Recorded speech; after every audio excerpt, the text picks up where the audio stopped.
Well, hey, folks. Welcome to Thru Port Collective. We're back again, and gosh darn it, we've been so busy, and life has been so crazy that we just felt like hanging out today. So that's what we're going to do. And so when we hang out, we had to invite one of our good buddies, Mr. Aaron Russell, also known as Imperfect. And hey, how the hell are you guys? No complaints from here. Yeah, I'm doing well. Yeah, well, hey, Aaron, thanks for coming on and hanging out with us. We always love hanging out with you. So, Yeah, you're welcome. It's been a while since I've been on here, and it's good to see the show ticking along. yeah, so people in the chat, welcome first of all. And if you got a second to hit the like button, do that. And if you haven't subscribed, do that, and all that stuff. But hey, like I said, we're just hanging out today, and we have no topics. We're just going to talk about whatever interests us right now, and you're included in that. So if you got stuff you guys want to talk about or questions, you got these guys that are amazingly brilliant at making music, and you got questions for them. We would most certainly love to answer those. And before we do, I thought I'd pull up just a little bit here of one of Aaron's videos, just in case you didn't see a previous episode with him. You can kind of get the flavor of what Aaron does here. So this is not a song. This is just testing out synthesizers on this one. But have a listen.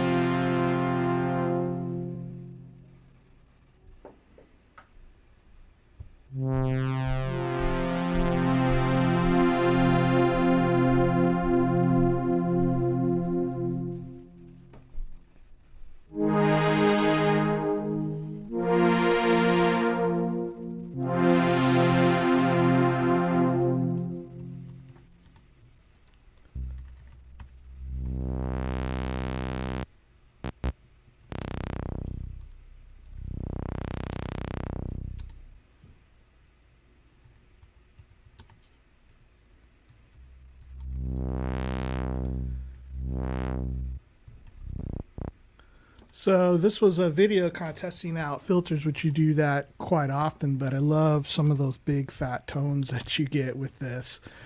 But you've also got a new album out as well, and I know we've talked a little bit about it before on the show, but tell us about it a little bit again. Yeah, so that's Blackwood Dreamscape, which is it's kind of a series that I've done. This is my third of the theme. I think my third. Inspired by I hear sound. Inspired by Silent Hill games.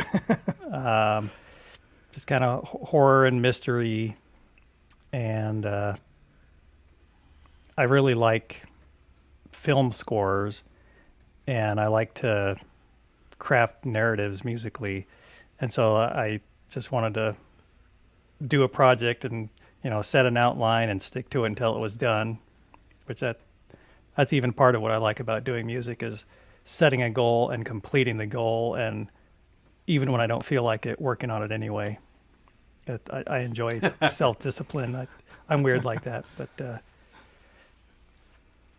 I think the music speaks for itself, and it's similar to what I've been putting out over the last probably 10 years. Yeah. So self-discipline, that's not something that's generally known by the music making community. No. Well, what's your secret of it? At some point I learned. How do you motivate yourself? Yeah, at some point I learned if I only work on something creative, no matter what it is, when I feel like it, it goes extremely slow, and sometimes it just never goes anywhere. So I just say, okay, well, every day of the week, or 4 or 5 times a week, I'll devote 2 hours a day to working on that thing. And that just sometimes, even if I don't feel like it, I just put myself in front of the equipment and suddenly I start to feel like it when I'm in front of the equipment and interacting with things, because I'll hear a tone like, "Ooh, that's inspiring," and things start to happen. And so I've just developed that habit, and it's served me well. I mean, like, my output's much more consistent. And it surprises me that even if you don't feel like doing something, but you put yourself there, you can come up with something worthwhile anyway. So how long were you working on this album? Um, I'd have to go back and look at my original post, but I think it was somewhere between 6 and 9 months total. There's some long pauses in there when some family issues popped up, but I got back to it and got back in the groove. Nice. And yeah, I was like, okay, I'm not going to start anything else until this is done, and that's one of the primary reasons why it got done sooner rather than later. That's a very interesting thing that we could like jump on for a second, is that in some cases you need to start a thing and see it through. Really, in most cases, obviously you have to jump on it and see it through, but sometimes you have to move away from it. So this is a question actually for the committee and the chatties. When you're working on music, do you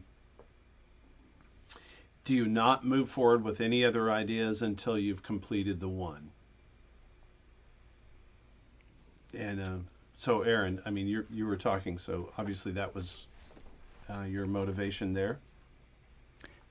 Yeah, and I would just add, in my case, since I'm doing this strictly as a hobby, I have the luxury of doing what you just said, of seeing something through until it's done.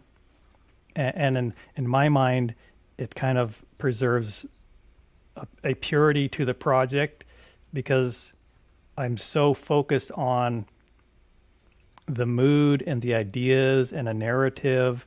And, I'm always telling a story with every single piece of music. And if I close this book and open this other book, then I go back to the previous book, I've lost track of what I was reading in the book. I forgot where I got to and what's coming next. And, it's like trying to read two books at the same time, I guess, is the most best way I can describe it. But, if I was a professional and I had all sorts of clients, I would not have that luxury at all. Mm-hmm. True. Yeah, true. I think for me, yeah, Chris. Like trying to find the balance of things, because I think by nature I'm more that way. Like, see something through. I don't want to get sidetracked. I don't want to focus on 10 things at once. I just want to kind of plow through and go deep on the thing that I'm working on. And sometimes music is an exception to that. And, I try to keep working on a project, but there are times where, like, see, I may be in here doing something, after work and working on some music stuff, and maybe it's synthesizers or something. I'm doing things here. And then, I head out to the living room and playing a little guitar or something while I watch a TV or something. And, those things happen where you're playing and you're coming up with stuff and you start working on stuff, and all of a sudden there's a whole new brand new idea that's worth exploring. And I'll try to play it enough that I've kind of remembering what I'm doing, and if I need to, if it's something that's rhythmically interesting that I need to, because I can more easily remember visually what I was playing, the chords, then I will remember the rhythm. So sometimes I'll just have to get it on my phone and just do a little quick, just with the iPhone, do a quick take just to see, just to remember what the vibe of the song was. But I try not to get too distracted as far as like having 5 songs going or something. I just try to catalog those ideas, and then when I have time, then I'll go back. I've got tons of like Logic projects where I've just tracked something really quick, and it's maybe 1 or 2 tracks of a song idea, and I have a folder for all those song ideas that I go, okay, well, on a rainy day, then I'll go back and I'll visit those and find some more inspiration for them. But I think there's some truth. I think it was John Lennon gave the advice. Somebody was asking him what was his secret about songwriting, and he said something to the effect of, if you start working on a song, try to get it as much done as you can, or try to finish it there in that moment while you have that inspiration, while the creativity is flowing. And I do find that that's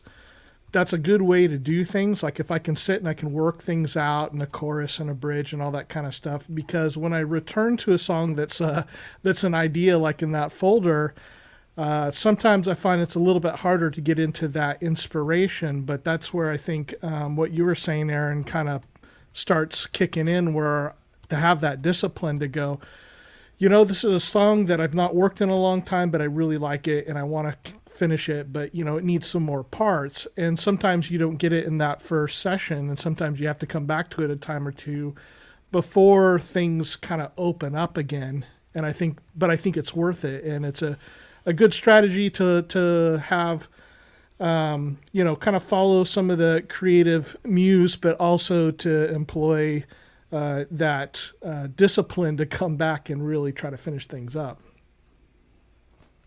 Yeah, I'm kind of the same way. Like, I'd like to start with an idea and try and finish it before moving on, but sometimes I get stuck and I'll put that to the side and I'll start something else. So, but yeah, I find it best, if possible, to try and finish a track at a time, just because, well, I've got the motivation and the inspiration for what's going on, but every now and then you get stuck. So you can come back later if needed. Mm-hmm. So if it's let's assume that it's just a song within the project that you're working on. And then within that project, if you're hung on a song, you would still go back and maybe or rather you would move ahead and look at a different song. It's still within the project, so it's still within the mindset. Yeah, I haven't done really long projects in a long time. So usually my releases are singles or short EPs, 3 tracks or so. But yeah, that can be the case. I think, well, with yours, Aaron, did you have to break away at all from the project and work on anything else, or did you do it straight through? Well, I'm still stuck on this album idea. It's kind of antiquated these days, but I still prefer to listen to albums and create albums. Thank you. And what it gives me freedom creatively, because I'll plan out the whole album. I'll have 10 track names, and the names are inspiring themselves, and kind of like Tim mentioned, sometimes I can strike a hot iron and get a really solid foundation of a track in one session. Other times I'm just not really getting anywhere, or the next session after the hot session is just stalling out, not doing anything. So I can bounce around to I've got 10 different options and 10 different directions I can go, and each one has a different flavor. And so there's a lot to work with and a lot to keep me inspired. And some that I just well, okay, this song, I don't know what to do with it, so I'm going to set it aside. I'll work on these other ones and then come back to that one later. So yes, I'm still working on one project, but there's a lot of things to do within that project. So it helps to avoid having that beating my head against the wall sensation that we often get in our creative endeavors.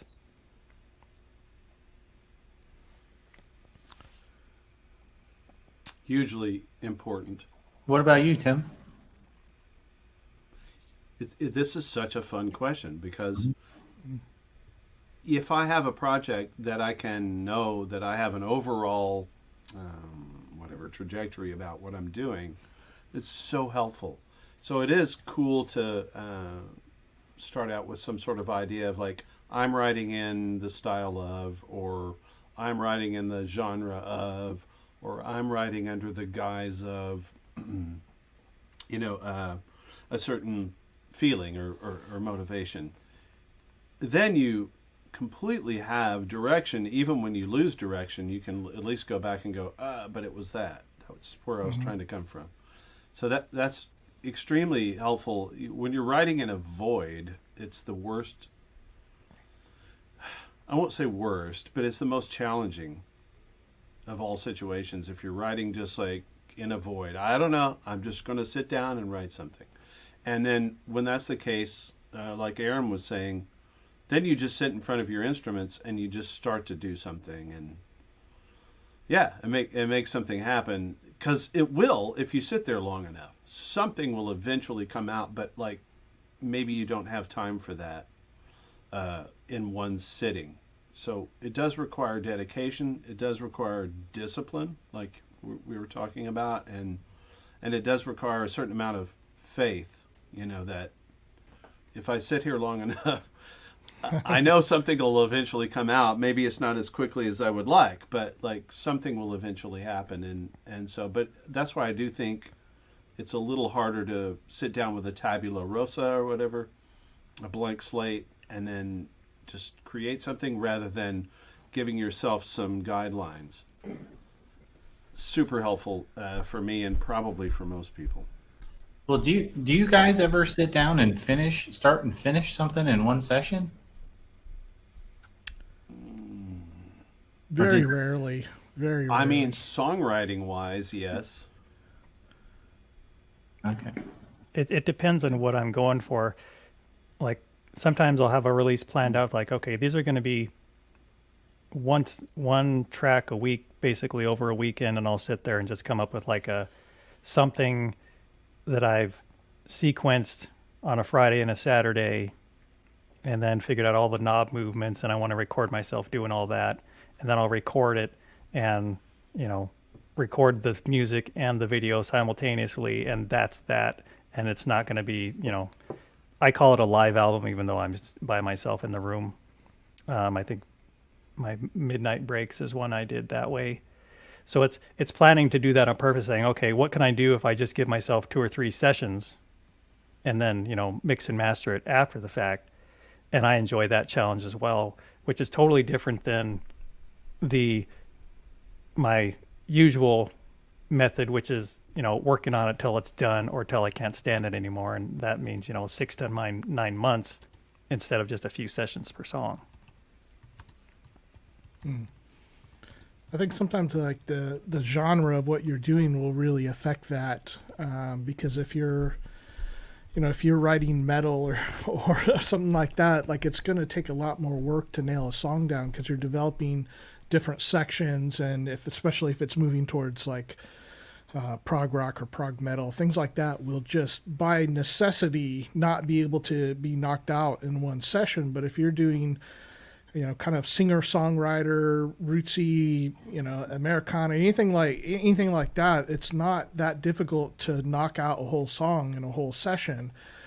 So I think it does kind of depend on context and what you're doing. Like if I'm sitting down and writing a song with an acoustic guitar, I can probably move through that pretty quickly, and depending on what I'm doing, work out the chords, the arrangement, the vocals, the melody, the lyrics, of course, and kind of get it out there. But on something that's a little more complicated, that's usually something that needs to be revisited, at least a few times. And also depending on how you're doing it, because if you're working with other musicians, that'll affect it. And I find it's usually quite a bit faster to work with other musicians. You're bouncing ideas off. You can have the rhythm section playing while you're working out a part, or you're working out a part with another person.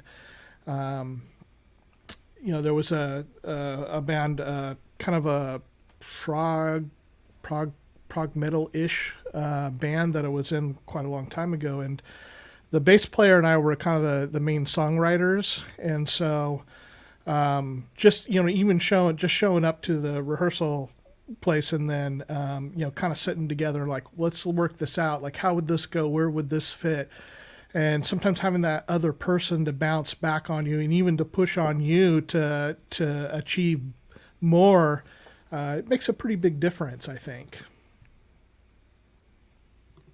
That makes a huge difference. Again, you're not operating in a void. Yeah. That void thing is that's the worst. If you can have someone to bounce it off of, or if you already have like a concept in mind, hopefully, then it just narrows down the parameters because, quite frankly, I mean,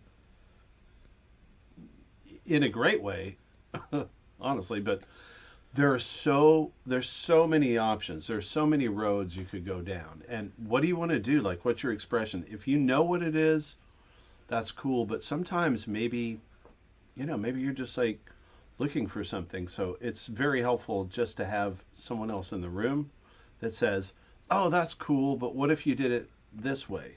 Or what if you did this? And that can completely re-energize you and help you to move down the road. But in the world that we live in terms of like being individual artists creating their own music, generally in a room, then you're almost in that void. So it's very challenging. I can so speak to this right now because I'm trying to create my music for my show on Sunday, and it's I gotta tell you, like it's really being challenging. And as I get closer, I'm only about a quarter of the way there, and it's Wednesday night, so it's helpful to have some sort of idea. And I just want to do like something fun with the gear that I have. So I didn't really have any necessary idea, although I did create a trajectory of like the set list in terms of the song. So I do want to come out with something unusual and powerful. And then I thought maybe the second song could be a little more chill, maybe a little laid back, a little more melodic. And third song, because I'm doing 4 songs, so third song could be maybe somewhere in between, and then I want to close with something big. So at least I do have, that's not in a void to that extent. I know, like, I want to have a trajectory for the set, but you definitely have to know, like, what you're up against, or else it can take forever, or you just don't finish at all. I think, kind of what you were saying there, like you're setting up some scaffolding for your project. When I was doing my degrees, like I loved learning, but I hated school. And for the kind of work that I did, there did tended to be quite a few papers that you'd have to write, and I hated writing papers. It was the most worthless thing that I think you could do, because it's like I've already done the work. I understand this. If somebody came up and talked with me about it, like I'd be able to explain it backwards and forwards. But I kind of got to this point where I was like, I don't want to take all the information that I've already learned and have to spew it out onto paper for somebody else who already understands all of this already. There's nothing in it for me. And I would often have a hard time getting started. I mean, I did well in school, but I just in the process of it, I'd have a hard time getting going. And I kind of learned that one of the tricks that would work for me was if I was working on a paper, however many pages that I would, I would need to kind of have sections and headings and a flow and see what the outline of it was really going to look like. Because if I sat down and started to write, which I knew a lot of people that would just do that, they would just like in a linear way just blaze through it.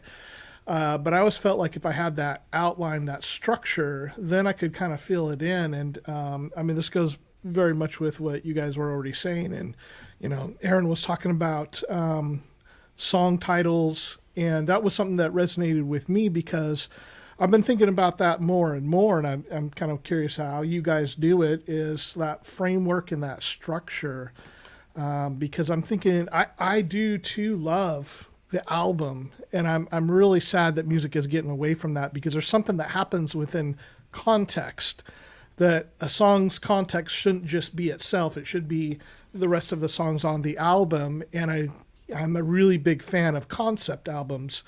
And, hence I do love Aaron's music for that.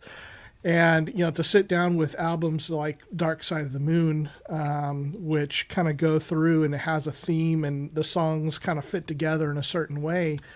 I've been thinking about that more and more, and about future music that I work on, and to think about song titles. And you might have separate pieces. Like, I've got these song titles, and I've got some demos of songs. Like, do these kind of mesh together? But I'm curious for you guys, how does that work for you? Those of you that do it. Talking about like Aaron. the song titles. Well, about setting yourself a structure. So my example Oh. is the paper. Like, instead of just starting to work on it, I would have to build a structure first that I would then fill in the details of.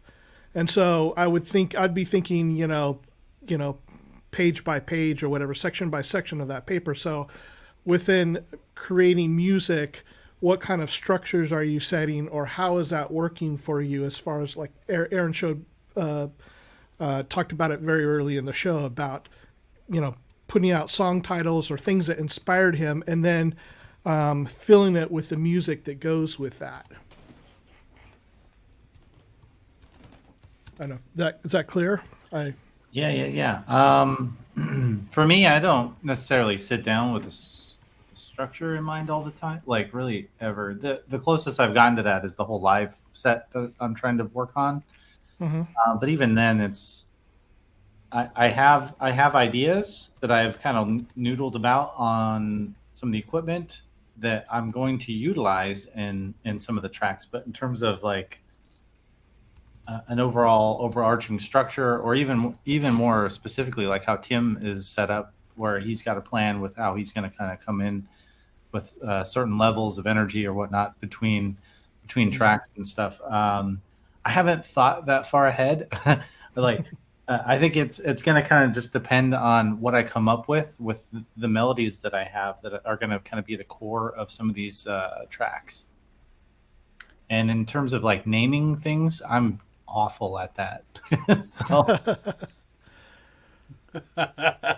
I'm so bad at it. Well, I I'm think curious. you should call one track, you should call it "I'm Awful at That." Yeah. I'm curious, You know, I Marshall. mean, just Marshall, I wanted to ask: is there such thing as a concept album in the genre that you work in? I think so, but at least the stuff that I listen to, most of it is they're mixed albums. So it's usually a DJ that's mixing music that's made by a variety of artists. Mm-hmm. So they may have, and since I don't really do that, I don't know their thought process, but I would imagine that the set list that they decide on for a mixed album is important to them in terms of how they want everything to flow, I guess, if that makes sense. Yeah. I used to DJ dances when I was in my teens, and you kind of have the same thing. You're like, okay, what's the energy? What are my options? What's gonna, and I'm not tooting any horns at all, but just saying, once you're familiar with what your selections are, you can kind of manufacture a flow. And I used to listen to a lot of mix albums back in those days too, of all sorts of genres, and they always had kind of a banger intro, and then they go in a certain direction. You can always feel a flow. Like it seemed like they took a lot of care in establishing and maintaining a flow from start to finish, which, and it just occurs to me that certain genres are going to lend more so or less so to the idea of a concept album and the depth and complexity of a concept.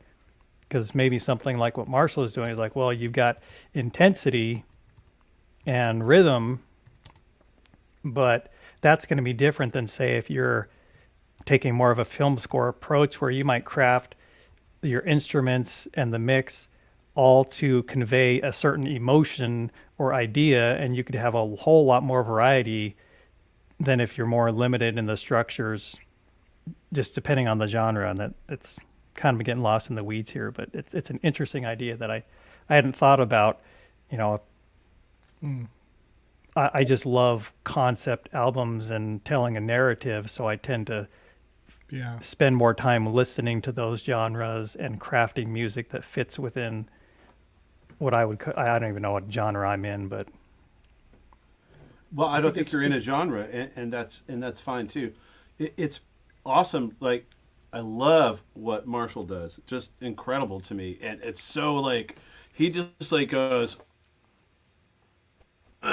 you know, here it is, and I absolutely love that, Marshall, about your music. It's just like you're all over that shit so hard, and so sometimes I'm a little, how you would say, envious, I guess, of that. But right, like I don't know. Like we're all sort of chasing different beasts, I think, for different reasons. Yeah. And yeah. So But I Aaron, do. you do your thing. Cryss, you do your thing. Marshall, you do your thing. I kind of, I don't know what my thing is either. It's not really. It doesn't help me that it's not quickly definable, uh, but I love it. I don't really care. Yeah. I guess.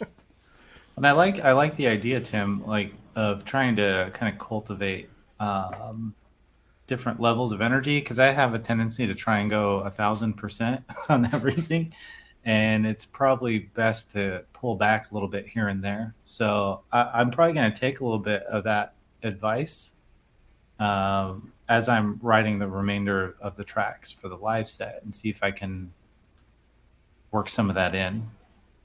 It seems like the live set would really serve the same function as an album, and intuitively that would be a really great thing to do. Is like, yeah, you're already working on those kind of things where like, what's the dynamic across time?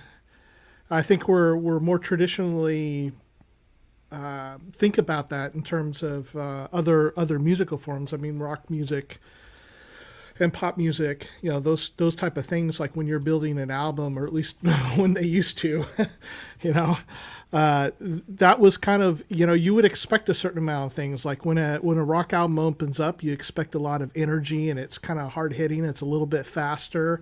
You have another song that's going to be a little bit catchier come in there, and then by the third or fourth song, you got to slow it down or have some dynamic change in there before taking it to another place. And there's those kind of journeys in it. But it would be the same, I guess, for electronic music as well. Absolutely. Marshall, I was thinking about how you were talking about when you're crafting your pieces, how transitions are so important, and also so difficult sometimes because they are so important. And really, that's exactly what we're talking about here, is like transitioning, giving it some arc. Right. Just on a So grander scale. Yeah. Yeah. Within the set, but even within a song, and that's hard. But it's so important, because then the audience maybe holds their breath for a second. That's what I would hope. I would hope for that. Like what's that? And then Right. it like kind of glides or it goes somewhere. Yeah. But you'd mentioned that before, Marshall. Yeah, about just transitions and how hard they are. And they're the most fun, I think, in terms of, for me, when I'm working on something, because within a track specifically, every time I make something new, those transitions between the different sections in the track, I try and come up with something new for every one of them. So I'm not copying myself all the time, but trying to come up with those new things are fun, because it pushes you to try different things as well. Can I ask? I'm looking at the chat. I'm trying to keep my eye on the chat, because I want people to chime in about their questions, or I'm trying to ask them questions too, here and there. But Aaron, so in your milieu, God, that sounds so like pompous. But French? I don't know what that is. I don't know. It sounds French. I'm pretty sure it is. Anyway, yes, in your milieu, but in what you do, in your artistic trajectory, to use that word again, how do you find it that it's best for you to operate in terms of looking for inspiration and trying to find that you're not repeating yourself, but you're still in the same milieu. You're still in the same ballpark. You're still like at home. That's a great question. So, oh, pronounce meow. Okay. Oh, my bad. A quick answer I can give is, for example, my point surrender work kind of coincided with me spending a lot of time in nature, and so I tend to draw inspiration from nature when I do that, and so I'll take an afternoon, go out and just film a location in ways that I think are pleasing, and then as I look at that footage, it evokes a feeling in me, and then I'll try to carry that feeling into a piece of music. So, I mean, it's like the weather and the location and how I feel when I'm at that location all play to creating something. But at the same time, I kind of have a similar approach to all the point surrender work that I do. So it feels like point surrender, but each one's a little different.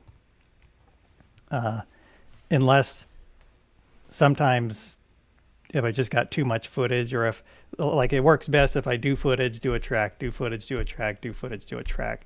Because if I get too much footage and then or build too many tracks too fast, then like you say, I end up saying the same thing over and over again. So that's an example there. And with Imperfect, it's always really been a story-oriented project. I just like telling stories. So I just kind of try to pick a different story. But sometimes like, well, that story's not done. So like I've been doing with the Dreamscape thing is I'm continuing the story. So, I'm on volume 3 now. But the next album that I have planned for Imperfect is going to be what I call space music or sci-fi music. And so that's going to have a very different feel than the Dreamscape album. But it's still going to sound like Imperfect, and it's still going to have similar textures and musical techniques that I like, and drum sounds and that kind of stuff. I love it because it's still through your filter. It's still through your musical filter, right? So yeah. Even if it's like an incredibly different style, it's still through your filter. So we'll still hear you coming through. It's so cool. I love that. It's fantastic. This is what I love about hearing artists more than, one song and then another artist, one song, and then another artist, one song. It's like, it's cool to hear, all right, so you've got a lot of different things going on but it's still through your filter. Now I get the chance to like experience you as an artist and what your bigger picture is instead of just, just the one shot thing, right? So, which I find very unsatisfying, personally. I wonder. Let me see how do I phrase this. What's the intended, or where?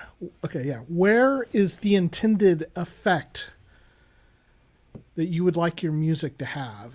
And to give some examples, because I think there's several different pathways here. Some people, it's a more like a physical, visceral effect, like the music, like they want to get it pumping into people's bodies. They want to see 10,000 people jumping and waving their hands and to feel it, and it's a body thing, and it's not really a heart or a mind thing. While others are crafty music that's not meant to be as it would be not based in the physical, but more about where it takes your headspace or where it moves you emotionally. Try to think of like some different, I would just give like a lot of electronic music that I've seen live has been more that kind of visceral thing, like where it's the pounding bass and the transitions from high and low and where it's moving your body, versus say, where an artist might try to move your consciousness in a sense. And I'm not placing one above the other. I'm just saying that they're kind of different things. Say bands that are a little more lyrically driven. I might give like, say like late '80s and '90s. U2 would be more in that kind of camp. Something that's trying to take your headspace and just shift it around versus being more about like, pounding that beat and get you grooving and that kind of thing. Where do you guys see, or where would you envision your music to hit? Where do you want to hit people at that in those spaces? And let me just give a caveat. Of course, we'd love to do all three. Like that would be the most awesome if you're hitting people in those three places and anywhere else. But where do you feel most of all that your music is directed towards? Who wants it? I'll start there. So, because the genre that I'm working in is more dance oriented, obviously the beat and the drive and the groove are important, but I don't know that that's entirely it for me, because the whole reason why I make the music I do is because of how much I enjoy listening to how it's put together and the dynamics between the different types of sounds. And that's what really motivates me to do it in the first place, is to make stuff that just sounds really cool. And I try and put a bunch of energy in there, but like I said, like I think I kind of do that a little too much. I think in what I'm working on, I'm going to try and pull back a little bit in certain areas of the set and see how that kind of comes through. But yeah, I would say, just in terms of the genre that I'm working in, the beat and the groove are probably the most important things.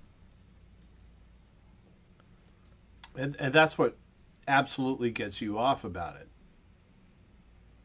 Yeah, it's a combination of that and the just the intricacies of how it's composed. It's like an electronic orchestra, right? So instead of having your string section and your horns and all this stuff, I have all these different instruments that can sound like all kinds of things, and trying to figure out ways to combine all those to make like a symphony, but with a really kick-ass beat and groove at the same time. So I like what you said at the beginning, like that should have been added to what I had said, but again, that was far from complete. But to engage a person's you said like through the way it sounds that it will be cool, but I think you had also the sense of that there's some technicality to it that's interesting and that catches the ear. Like it's I would think in the guitar world, like shredders are a lot like that they're working towards something that's musically interesting and technical and can really kind of wow people. Yeah, I mean, you're building.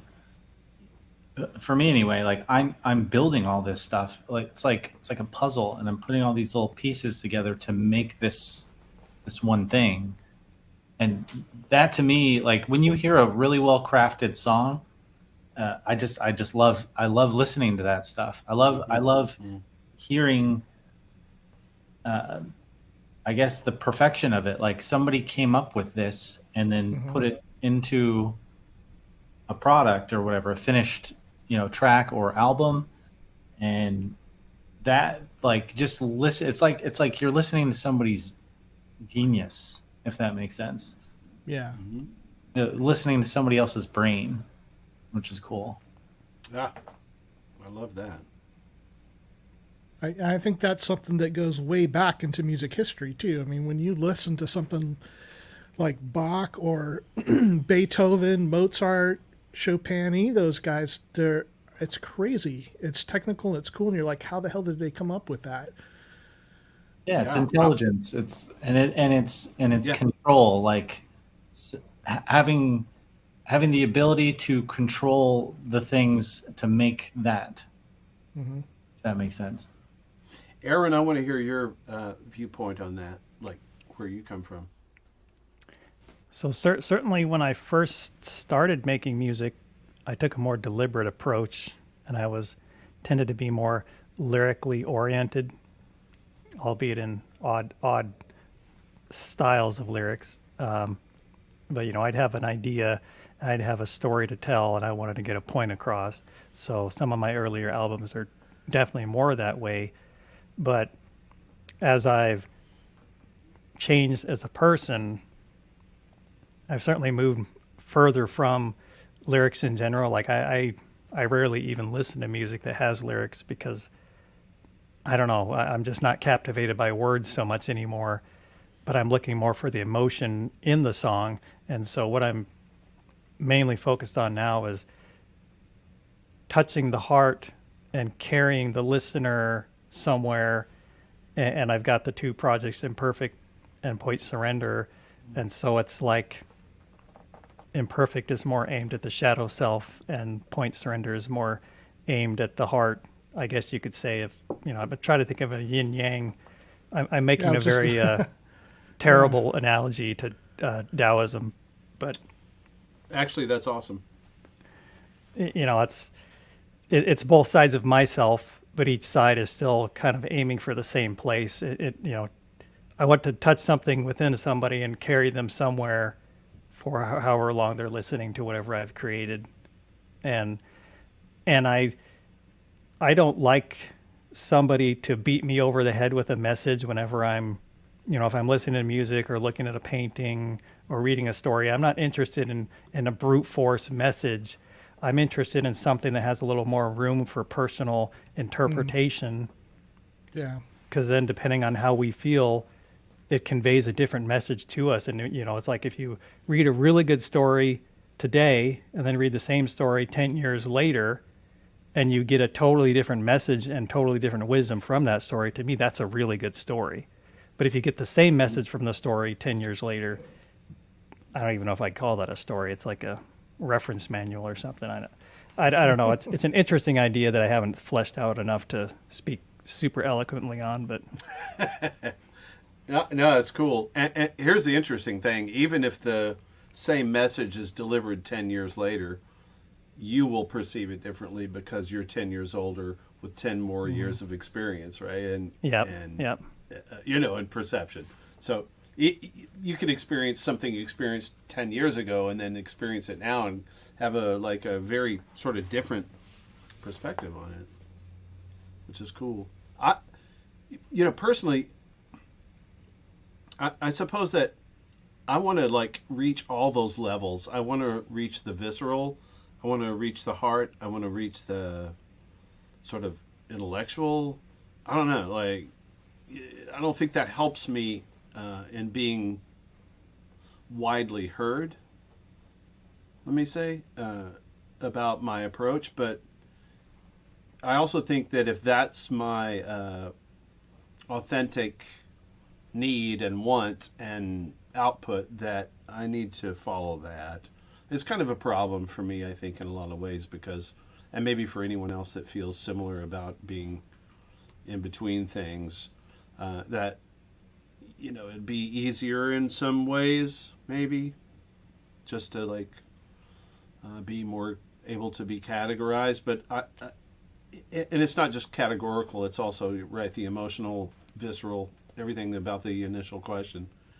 It's a hard one, but it's a fascinating thing for me. I kind of want all of those. I've always been moved by all of those things. Shit that's just super rhythmic and super unrelenting, and just that shit hits me. I play drums. I mean, obviously, that would hit me. And then certain things that are just ultra melodic, or Debussy, or name anything that you particularly feel is that way. I just think it's all really valid. It all hits me in the same way in terms of its importance, but it hits me in different places. So that's a hard... Thanks for that really hard question. Well, yeah, and I think we all do that. That's why I said this is all of these things are going to appeal to us in different areas. Because there's some days I wake up and it's like, gosh, I want to listen to like the pounding of Master of Puppets, or the technicality of Yngwie Malmsteen or something, and it'll hit me in that kind of technical way. But most of the time it's a different type of headspace I would rather be in, and I think I would lean more to something that's akin to what Aaron is talking about, and which oddly enough, you won't really find a whole lot of that in my music that's up on YouTube. But the music that I write and the music that I listen to, like I would really kind of fall into that place of I want it to move me, both emotionally, but also like how I'm thinking about the world. And I want a good song to give me a lens in which to like re-examine things. And so I really like lyrics, songs with lyrics, bands that have good lyrics. I mean, you guys know Van Halen's one of my favorite bands, but they're shit for lyrics. I mean, they'll take any really great song and mess it up, at some point. And so that's kind of the anomaly for me. It's, I find myself much more surviving the sphere of things like Pink Floyd that, you're listening to it. And I do appreciate things that are, like Aaron was alluding to, like more abstract. I don't gravitate towards writing lyrics that are very literal or concrete. I guess a lot of country songs I hear are kind of like that. It's almost a story, or it's like I drove my pickup somewhere and we did the stuff and my old girlfriend's there. Like that stuff doesn't really appeal to me. It doesn't move me. It doesn't like go, well, I got to really re-examine my life, or this really changes my mood or something. It's not there for me. But when something's that's set open, a little more abstract, or when a lyricist can come in and take something that's so common and then just flip it around and make it like you should have always known this with this little switch about in it, and it changes everything for you. And I think that's kind of where that's the thing that I would value most out of all those things. That we all value all those things, but for me it's the change, the shift in the mindset for me, that when you listen to a good song, it puts you in a place and it changes your day, because now you're in this different mood and you've been moved and now you're thinking about things differently. And I think that's really the kind of driving thing for me. And like I said, I'd like to do it in a way that kind of hits those other things, where it would, maybe have a good groove or a beautiful aesthetic to it. But I think that would be the kind of thing that would drive me the most, perhaps. Yeah, screw a bunch of lyrics. I have a hard time. Like, there are a handful of songs that I feel the lyrical content is really amazing, but most of the time when I'm listening to music, I am dissecting it, trying to listen to all the layers and all the different sounds and just basically like understand like what I'm hearing, basically. So I kind of ignore lyrics, and I prefer music that doesn't have them most of the time. Well, and certain genres tend to gravitate more toward a lyrical narrative than others. Yeah, for sure. I can't think of, I don't listen to a lot of trance, but most of the trance I've heard in my life never had lyrics. There may have been the occasional voice here and there or a sample or something, but I can't think of an example that has, a chorus and verses. Yeah, there's a whole subgenre called vocal trance that has way more lyrical content than probably some of the stuff you had heard. But it all, like most of it to me, sounds kind of samey.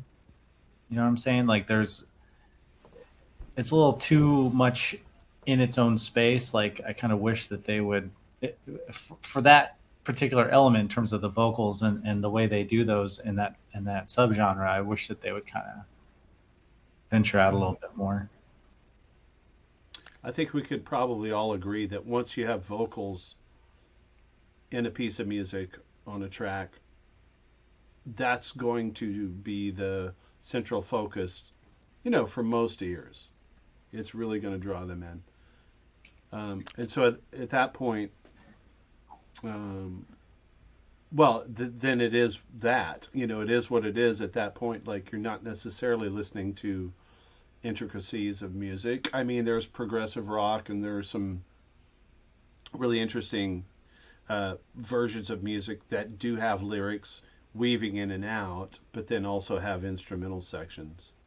Yeah, and I think in Rush would general, probably- once you've gone down that road, you are pulling the ear into the human voice, which is the most compelling thing for most people. I was just going to listen say, yeah, for most casual, listeners to music, the lyrics and the vocals are going to be the main draw, at least in my experience, like talking to people about it.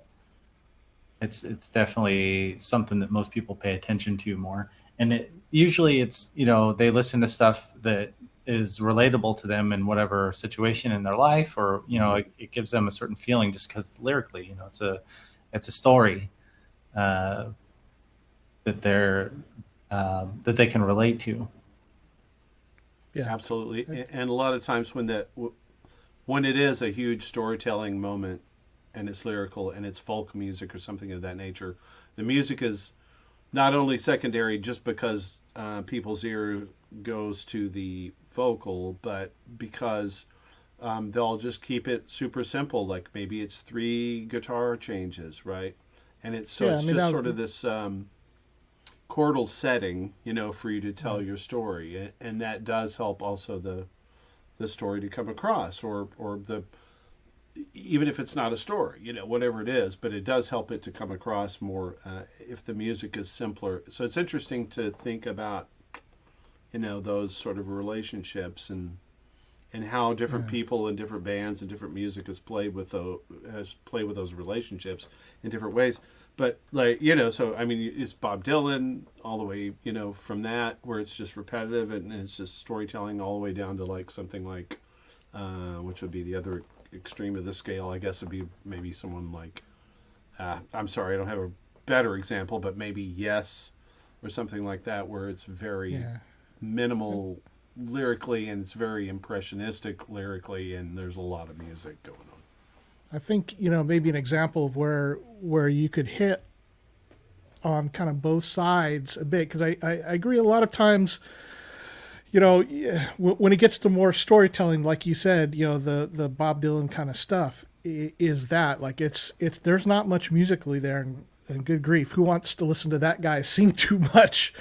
But it is about the meaning, or something like, The Day the Music Died, that, where it has nice music to it, but it is really about the lyrics of the song. But I do enjoy that middle ground where you can have something that's really aesthetic that serves the lyrics, and that your experience of listening to it can kind of be both at once. And just to serve an example, a lot of Rush music is like that, because it's so extreme on the there's virtuosity in the playing and interesting arrangements. It's prog rock, but where they kind of diverge from a lot of bands is that the lyrics are incredibly deep and they're intense, and they take you places and they make you examine things.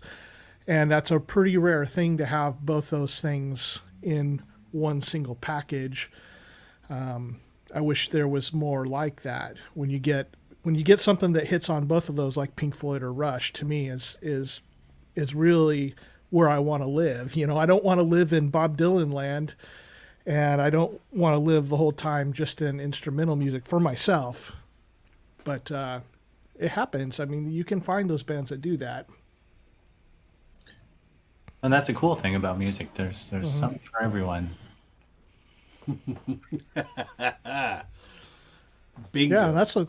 It's so interesting to get your guys' takes on that, because everybody is kind of making music for different reasons, and I'm a little more the odd man out in this group, but which is okay because you know, I was curious about the question since you guys primarily make instrumental music, although Tim not when you're in band settings. So you imagine you probably spend most of your day with lyrical music, but as far as your own music, you know, you guys spend a lot of time with instrumental music. So I was really interested to see how you guys kind of attack that question. It is different, you know, particularly between Aaron and Marshall.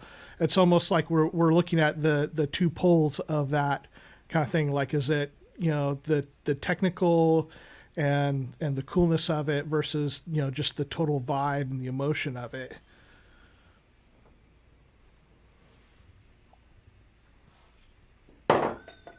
Oop. Do you have anything to say there, Marshall? Yeah. I get emotional over the technicals. Does that count?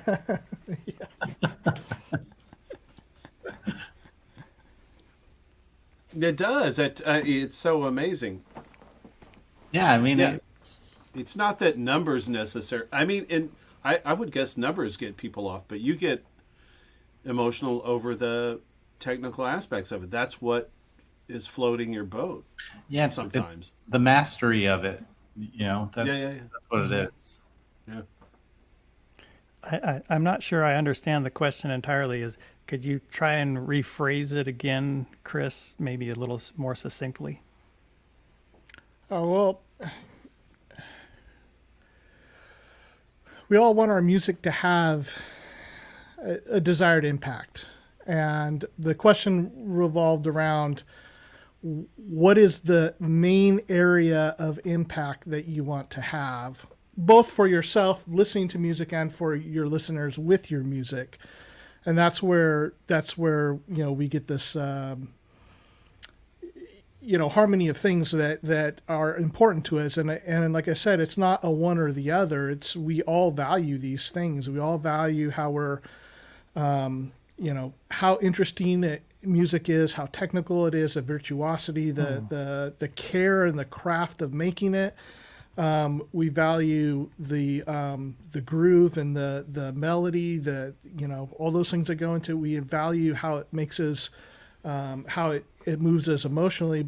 And with all these different things that we discuss, there's always something that's, you know, we love them all, and all those things get blended into what we do. But what typically happens is that one thing is a little bit more present than other things. And so, you know, like with the technique and how it just works together for something cool for Marshall. I mean, that's the thing that kind of pokes its head out. It's like, that's what is going to be the pinnacle of what, you know, he works to, which is completely evident in his music, versus what I would perceive a little bit more in your camp and my camp is like, how is it going to move us, our mindset or our emotional state. And again, these things are not exclusive one to another. They're always some sort of combination of these things make it out our music.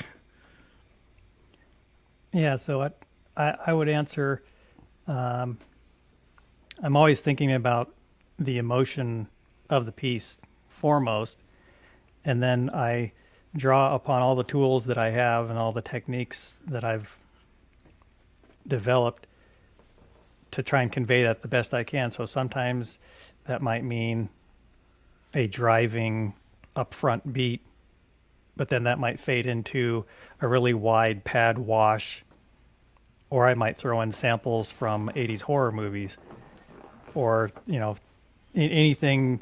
It's all about conveying the emotion first. So, and I'm reminded of what Tim was talking about. It's like Tim is very rhythm oriented. I mean, obviously he's a drummer, so it's like his body wants to feel rhythms and convey rhythms. But for me, it's almost like there's a degree of separation with everything. It's like I think about the emotion, then I just have a canvas and I'm just painting it with these colors to try and convey that emotion. And I'm not super focused on each individual part, But at the same time, I would say my music does tend to have a certain texture. Like I really like analog tones. I like warm sounds. I like full sounds. I like to have a mix that's pretty full.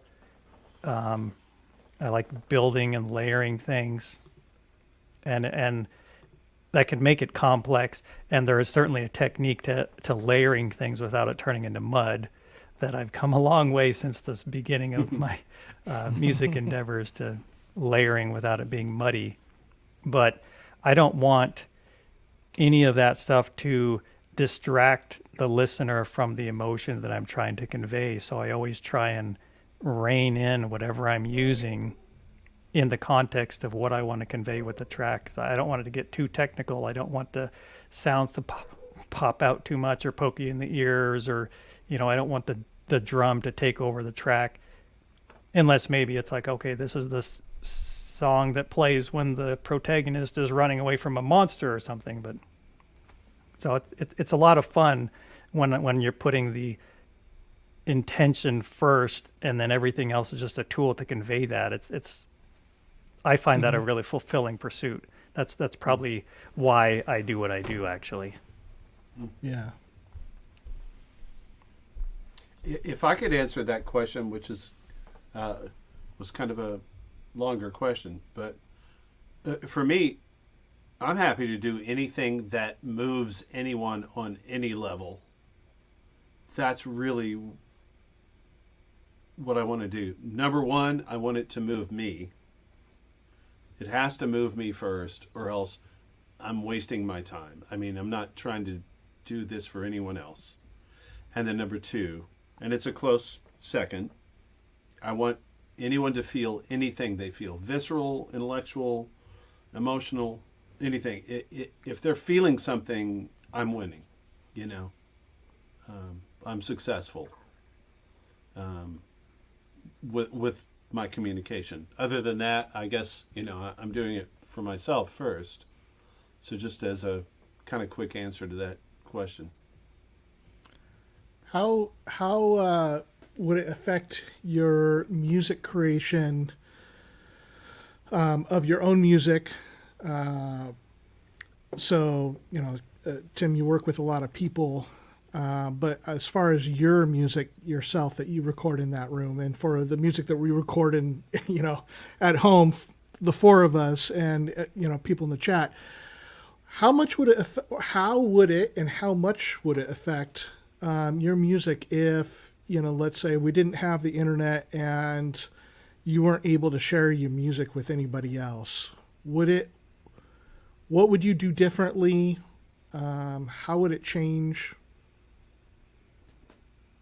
That's a good question. I don't think Almost impossible to answer. Yeah, I don't think it would change the motivation or the reasoning behind it, but that'd be interesting, because if you didn't have the outlet of the internet that we have today, you would have to find a way to either perform it live or find a way to get it into stores and try and get people to hear it that way, I guess. Well, let's say all the avenues are cut off for you right now, and I'm just building a crazy hypothetical situation. Like desert island. Island. You happen to be on a desert island that has a bunch of cool synthesizers and drum machines and drums and guitars and basses and all that stuff. You got the whole recording studio, but no one will ever hear your music for the rest of your life. How does it change your music? I don't know. It doesn't change my expression. Yeah, I don't think the it would. The reason I make music is because I need to. Yeah, I don't think it would change. I'll sing to the sun, and I'll probably blow the recording studio up, because what's the point? I'll just sing to the sun and bang on logs, and listen to the flow of the surf. Coconut. I'm on a desert island. Who cares, right? It's for me. The coconut. Yeah, absolutely. And Wilson. It wouldn't change any of that in terms of me needing to get the expression out. I think I'd be trying to build a raft. Get the hell off of that island. That's a better thought. Will we have That's a better thought. listened to other musicians on this in this thought experiment? Yeah, like yeah, in this thought experiment, it's just like you want to stay on the island. You're not trying to get off.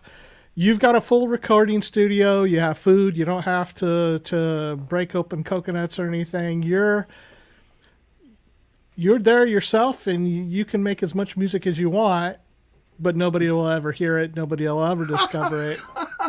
You're just purely isn't making that it for where yourself. we're all at right now anyway?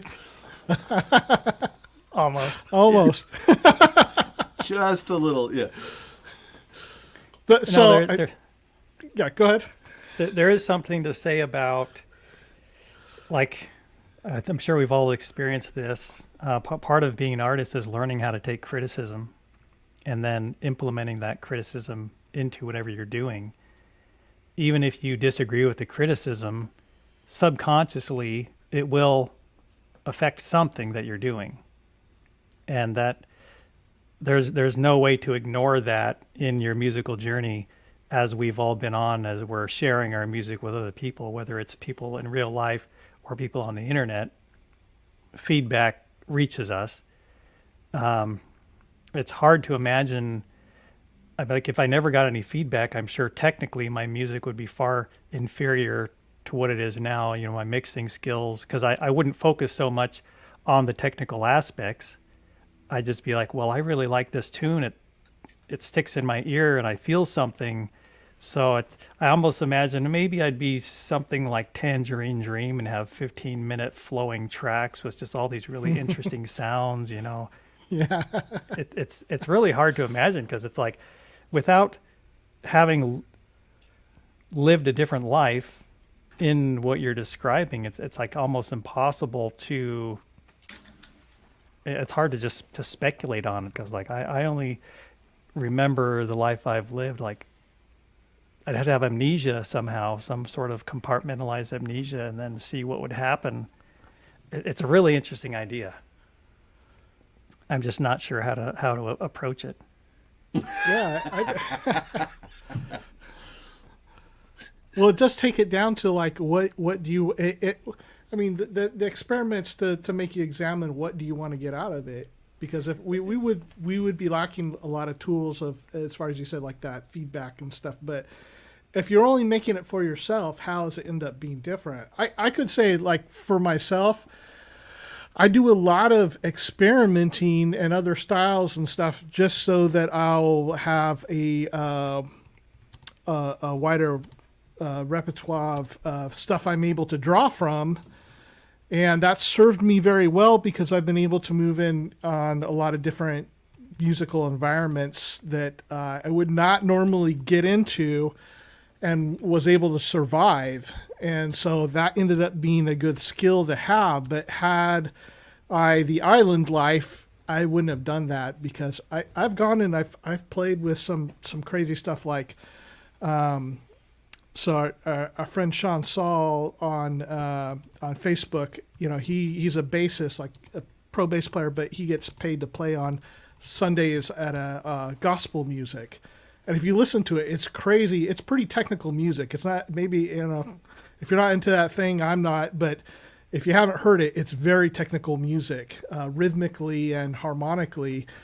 And that's pretty crazy stuff. And I've had to do that. Like, I've had to sit and play guitar and bass in environments like that really stretched my abilities and what I could do. And I had to do a lot of prep work for it.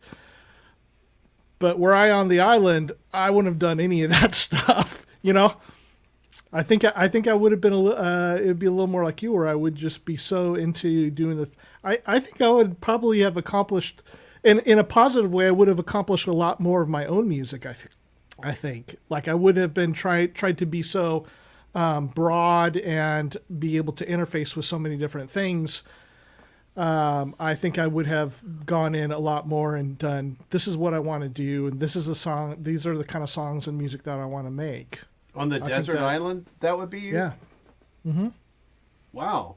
I mean, it's that's very interesting, because I just feel like zero motivation, I would just like keep it in my brain and go, yeah, that's fun. I mean, what difference does it make? Because, one of the reasons I want to make music is to have a conversation.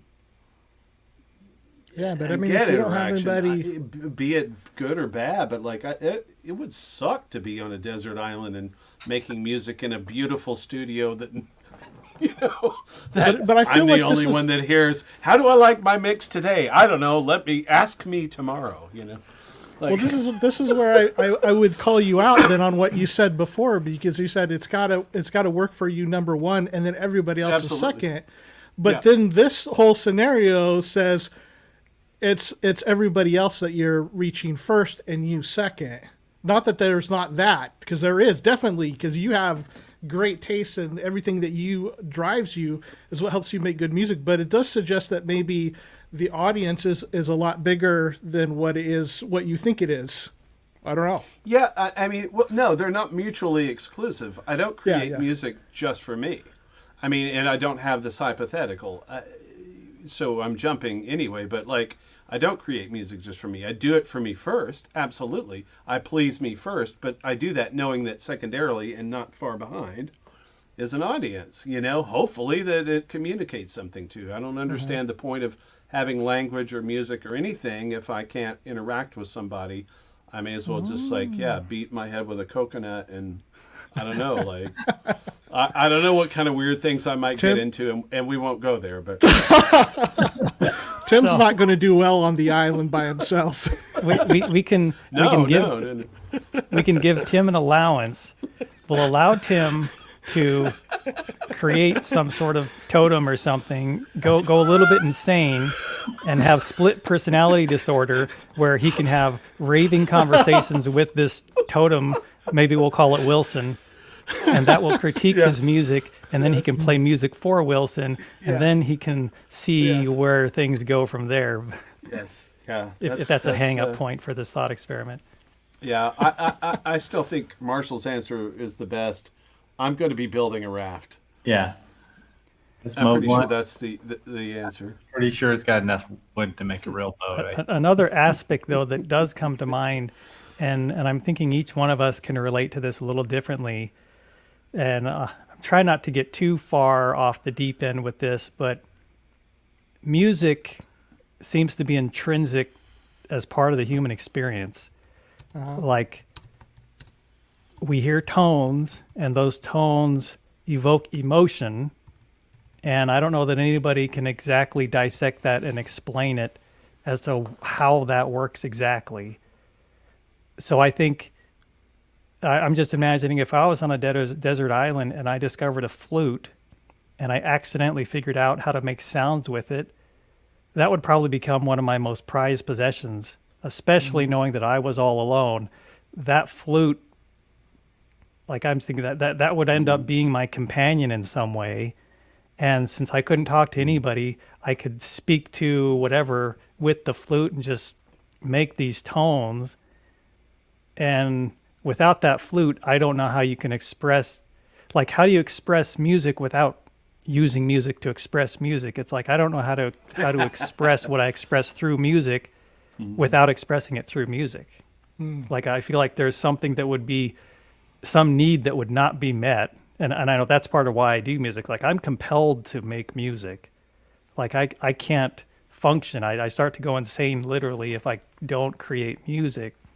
And so I'm thinking, if there's nobody there, nobody to listen to it, I would still make music. I'm just not sure exactly what that music would be like, but I know it would be some sort of emotional expression through sound. Are there birds on this island? Probably. I mean, if you're playing the flute, you might interact with them. But they might won't give you interact the with kind of you. feedback that your snare sounds like shit. Right. It will fly away. Right. Yeah, Yes. The toucan says, "Dude, I don't like the piccolo snare. Go with the Gucci 6.5 by 14." Needs more cowbell. Needs more cowbell. Rat needs more cowbell. Rat. Oh my god. Oh, I mean, Well, that was there a could fun be a tangent. different. Well, you know, if you got parrots on the islands, then you'll be hearing that same hit single that you had over and over and over. Come on, that's funny.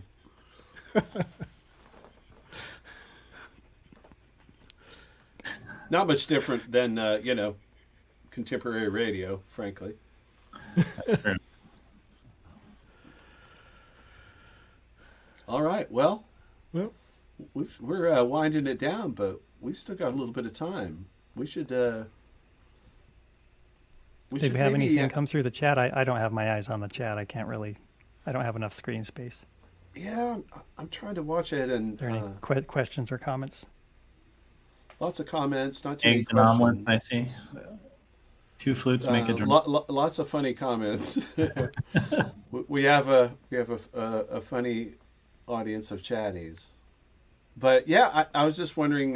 Well, of course, obviously, please in the chat room, please throw questions out. I've been asking and trying to respond, but I mean, Aaron, being that you're our guest, what do you have coming up? What's going on as we're winding down? We just kind of getting down to the wire here. So Yeah, like we mentioned earlier, I just a couple weeks ago finished up that Imperfect album. There's links to that all over wherever I am. And now I'm shifting over to Point Surrender. I want to do a Point Surrender album, and I've got a song that I'm working on, and I've been eager to work on Point Surrender material, but it's certainly a different side of me. So I'm like, okay, I just got to stick it out because I want to finish the Imperfect one, and then I can really dive into the Point Surrender groove. Yep, there it is. Thanks, Chris. My intention is for every single one of these Point Surrender tracks is to have a video that accompanies the music. And at the same time, I want to take a little more care with each song, because my previous Imperfect albums were my previous Point Surrender albums were essentially sequenced and then recorded. Like I'd sequence all the hardware and figure out some knob movements to do while it was going and just record that. Whereas in this case, I'm going to be automating stuff and double tracking and just, doing more of a studio type approach like I tend to do with Imperfect. So I'm hoping to have something more impressive that I take more time with, and it might be a little more technically interesting, but we'll see what happens. It may just be the same, just I spend more time with it. But yeah, I'm getting forward into to that. Point Surrender mode. all right. So cool. I confess that the Point Surrender albums are some of my favorites. Yeah, I really like focusing on the tones and giving each sound a little more space and taking a more delicate approach. Like on purpose, I try to maintain a softer touch to most of it. So it's the other side, the more, I don't know if it's a positive versus negative, light versus dark, whatever you want to call it. It's just very cool that you have two sides of you at least. Of course, that's okay, way more than two. But that you have the two that you've chosen and that you want to express. That's really cool because they're very, I'm sure, gratifying in their own different ways, and that's neat that you can put yourself in the one headspace, like we were talking about sort of at the beginning of the show, and sticking with that, and then having another side that you'd like to express, which probably after expressing either one, but the one side, is like, it's a breath of fresh air, I bet, either way, right? Yeah, that's when I came up with it. I had been pondering that question for quite a while because I used to do everything under the umbrella of Imperfect, but sometimes it bothers me when I really like an artist and they're just a little too eclectic. I don't know if that's the right word, where they might have just too many different approaches, too many different genres. Their albums are all over the place. I'm like, well, I want Imperfect to be somewhat focused so that people know what to expect when they listen. So this is kind of going against your desert island thought experiment too. Is like for people that are listening to me, I want to kind of keep it somewhat in together, so it's a little more cohesive. But then that means there's some things that I'm not going to be able to express. So I made this whole other project. Like, okay, what I don't feel is appropriate to express here, I'm going to express it here. And when I express it over here, I don't have to be limited at all. So it's like I can dive headfirst into the black hole over here, or dive headfirst into paradise over here, I guess is two ways of saying it. But it's been very fulfilling as an artist to allow myself that freedom, so I don't have to second guess myself in either direction that I go. Yeah, I think it's great having those kind of two projects going. It probably is helpful to be able to kind of bounce between them too, I guess, like for creativity. Like, Oh yeah. if you're slowing down in one, then it's time to move over to the other, and it kind of will pick up from there. It helps address that. Try not to make everything sound the same thing that you can bump into also. And they're totally different head and different heart spaces, because the one's more story oriented, whereas the others, it's more in the world and nature inspired. And yeah, I just get excited just thinking about it.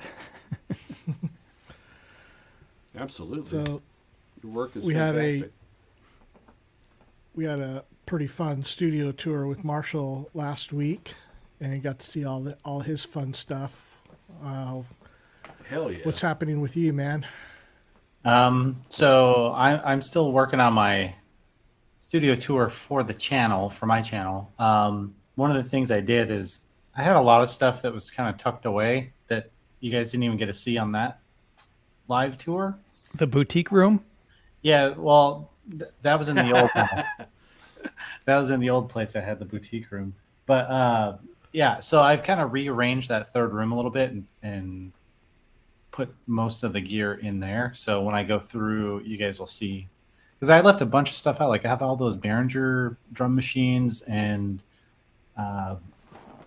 just like a bunch of stuff I just totally spaced out. Like Uno synth stuff, chord monologue. There's like so many other synths that I have that have just kind of been in the closet in the other room that I forgot about. So yeah, there's even more. So Wow. yeah, I kind of have a problem.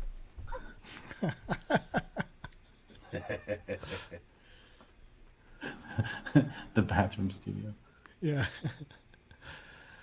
How about you, Tim? I have this gig coming up on Sunday that I've been playing for a while, and I'm just trying to finish creating. All I need is 30 minutes of music, but I think I'm about maybe an eighth to a quarter of the way through. So I've still got lots of work to do, but in my defense, I have changed a few things on my live rig, and so I was looking forward to having them and didn't have them, and then now I have them. So I'm trying to create for those specifically because I want to obviously do a lot of things live move wise. I don't want to sit there and like just press buttons and have it go through a number of sequences and then sort of dance around and point my finger.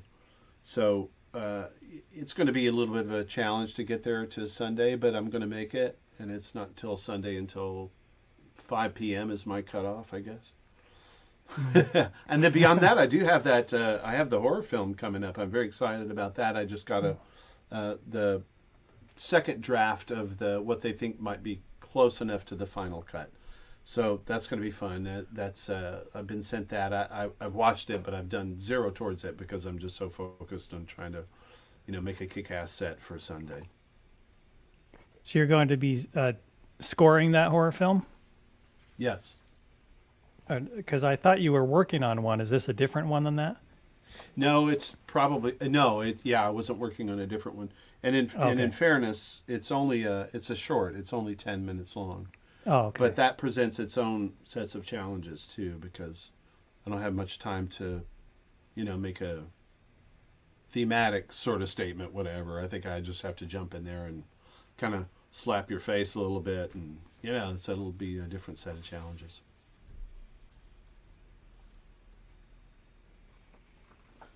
Chris? Well, you're really able to kind of interact in vastly different musical spaces. Do you ever find it hard to sit in and settle and work on one project for a while? Back to that earlier question.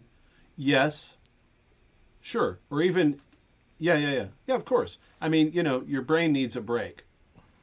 Mm-hmm. Everyone's brain needs a break, and mine does too. So yeah, sure, I'll move around a little bit. Sometimes I'll just go and just do something completely different, and it might not even be a musical thing, but right, just anything that can break you out of the moment. But yeah, but back to the core of what everyone was saying, which I think is true, is that you have to like focus in and say, I'm going to finish this. You have to have that focus and dedication to do it, because it's too hard to come back. If you have just a random idea and then 2.5 months later you come back, you may not even feel the same vibe about what you were doing. Mm-hmm. And because you didn't complete it in the moment, you don't really even know what that vibe fully was. It was just in your brain still. So yeah, it's important, and I try to finish stuff out, but I jump around a little bit, not too much, especially not lately. It's all about trying to finish this live set. So Awesome. Well, I you probably can't tell, but this is the third of the drum machine. Well, fourth in the last year, because I did a sequential tom. This is the second CR68, and I also did a 78 that I've done a bunch of mods on. So fun little boxes. And this one's all done and ready to go back now. So it's Nice. a shame because it looks so good in my studio. Hey, you might just want to keep that in there. Yeah. And new addition was this WEM Clubman Mark 8, which just came over from England. In fact, I don't know where I put it, but right here. So when I took it apart, because I just kind of, cleaned the pots and did a few little repairs and stuff on it. And we've had conversations about what you find in gear, and I've got a nice little Queen Elizabeth II coin here, a new penny, I think it said on there, but that came out of it. Not the most interesting thing that's come out of out of gear, but interesting nonetheless. But it's a cool little amp, and been doing more captures. And then the big thing for me is, like, I've been dealing with doctors. Like, that's been taking up all my music time, and I had call today, call yesterday, visits, all this kind of stuff. And so everybody will be missing me for a few weeks or so. And next Tuesday I'm going in to have surgery in my neck. They're going to be replacing a couple of my discs, so that will hopefully clear up all the problems I'm having with my left hand and pain and all that kind of stuff. So it's not a fun thing to look forward to, like having them change out parts in your neck, but at the same time I'm looking forward to getting past this because I've been dealing with it for a while. So I want to kind of get back to regular life. So that'll be mine. And so I'm not sure how all it's going to affect me. I know it will kind of restrict some movement for a little while I'm healing. And so I've kind of swapped around some guitars, although you can't quite see everything there. I brought out some of my lighter guitars, and we'll probably, hopefully, if I'm feeling well enough, I'll hopefully get to sit down and make some music. But that probably won't be for a week or two at least. So So Wagyu says, what neck parts? New frets, Chris? Yeah, got to re-radius. Got to go to a 12-inch radius. This 7 1/4 is not going to work. So, anyways, that'll be me. But next week, while I'm thinking about it here, let me pull it up. There's going to be a great show. Sadly, I'm going to miss out on it. At least live. Well, live, I'll miss out on it. But let me pop this up here. There's going to be a great discussion Tim and Marshall are going to be having with our friend. Andy Joyce, which is Synth Addict. And so he's going to be coming on, and they're going to be discussing all sorts of like cool, interesting controllers, MIDI manipulators and controllers and fun things, and how we, things we use to put our hands on to make music. And Andy's got like an entire museum worth of oddities and fun stuff to show you guys. So it'll be an interesting one, and you guys should definitely check it out next week. And with that, is there anything that we've missed? I don't think so. I mean, this was just a free form, and it was great. Yeah. It was really a blast. All right. Well, again, thanks, Aaron. Always so much fun. I mean, we've talked so many times, and we just always really enjoy it. And to get the kind of perspectives that you guys have, all three of you and everybody in the chat has been fun. Thanks for coming to the desert island with me. And exploring that madness. But we'll look forward to next week with Synth Addict, and everybody have a good evening and make some good music. Bye for now.